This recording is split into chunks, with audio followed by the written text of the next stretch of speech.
Friends, આજે આપણે ઘરે જ એકદમ બજાર જેવું મેયોનીઝ બનાવીશું.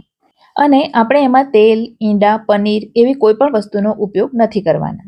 અને છતાં પણ એકદમ ક્રીમી અને ખૂબ જ ટેસ્ટી મેયોનીઝ તૈયાર થશે. આજકાલ મેયોનીઝનો ઉપયોગ પીઝા, બર્ગર, ફ્રેન્કી સિવાય ઘણી બધી વસ્તુઓમાં થતો હોય છે. અને બહારના મેયોનીઝને અનહેલ્ધી પણ કહેવામાં આવે છે. તો ઘરની જ સામગ્રીઓથી પ્રોટીનથી ભરપૂર મેયોનીઝ આજે આપણે ઘરે બનાવીએ. ખૂબ જ સરળ રેસીપી છે, તો ચાલો ફટાફટથી રેસીપી શરૂ કરીએ. તો મેયોનીઝ બનાવવા માટે સૌથી પહેલાં મેં અહીં અડધો કપ ભરીને કાજુ લીધા છે. હવે કાજુને ગરમ પાણીમાં 10 થી 15 મિનિટ સુધી આપણે પલાળવા દઈશું. હવે કાજુ પલળી જાય એટલે એમાંનું ગરમ પાણી નિતારી લેવાનું અને એને ઠંડા પાણીથી ફરીથી ધોઈ લેવાના, જેથી કાજુ જે ગરમ હોય એ ઠંડા થઈ જાય. મેયોનીઝ બનાવતી વખતે દરેક વસ્તુ ઠંડી લેવી જરૂરી છે. હવે કાજુ સરસ રીતે ઠંડા થઈ ગયા છે, તો એને હવે એક મિક્સરના જારમાં લઈ લેવાના. હવે એમાં હાફ ટીસ્પૂન મીઠું ઉમેરવાનું અને 3 ટેબલ સ્પૂન દહીં લઈશું. દહીંમાંથી બધું પાણી નિતારીને લેવાનું અને ફ્રેશ હોય એવું દહીં લેવાનું. હવે અહીં મેં અડધો કપ ભરીને દૂધ લીધું છે, પણ એમાંથી માત્ર 2 ટેબલ સ્પૂન જેટલા દૂધનો જ આપણે ઉપયોગ કરીશું.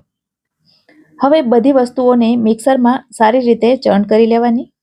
મિક્સરને 30-30 સેકન્ડના બેચમાં ચલાવવાનું, એટલે કે જ્યાં સુધી એનું ટેક્સચર એકદમ ક્રીમી અને ફ્લફી ન થાય ત્યાં સુધી આપણે એને મિક્સરમાં ચર્ન કરવું પડશે. ફ્રેન્ડ્સ, તમે જોયું હશે કે મેં એમાં ખાંડ નથી ઉમેરી.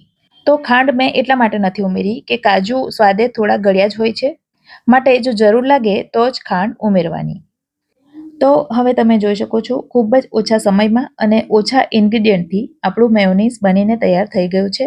છેલ્લે એમાં હાફ ટીસ્પૂન જેટલો વ્હાઈટ વિનેગર ઉમેરી દેવાનો, જેથી એની શેલ્ફ લાઈફ વધશે. તો આ બેઝિક મેયોનીઝ તૈયાર થઈ ગયું છે. હવે આની અંદર તમારે કોઈ ફ્લેવર ઉમેરવી હોય, જેમ કે લસણ, ફુદીનો, તો મિક્સરમાં એ પણ સાથે ઉમેરીને ફ્લેવરફુલ બનાવી શકો. આ મેયોનીઝ ફ્રીજમાં 4 થી 5 દિવસ સુધી ખરાબ નથી થતું. હવે બાળકો ગમે એટલું મેયોનીઝ લઈને ખાય, તમારે ટેન્શન લેવાની કોઈ જરૂર નથી. ઘરમાં રહેલી સામગ્રીઓથી તમે ફટાફટ મેયોનીઝ બનાવી શકો છો, અને એ પણ એકદમ હેલ્ધી. તો ફ્રેન્ડ્સ, ચેનલને સબસ્ક્રાઈબ કરજો, વિડીયો ગમ્યો હોય તો લાઈક કરજો અને તમારા સર્કલમાં શેર કરજો. તો ફરી મળીશું આવી જ એક નવી રેસીપી સાથે. ત્યાં સુધી મને રજા આપો. આવજો.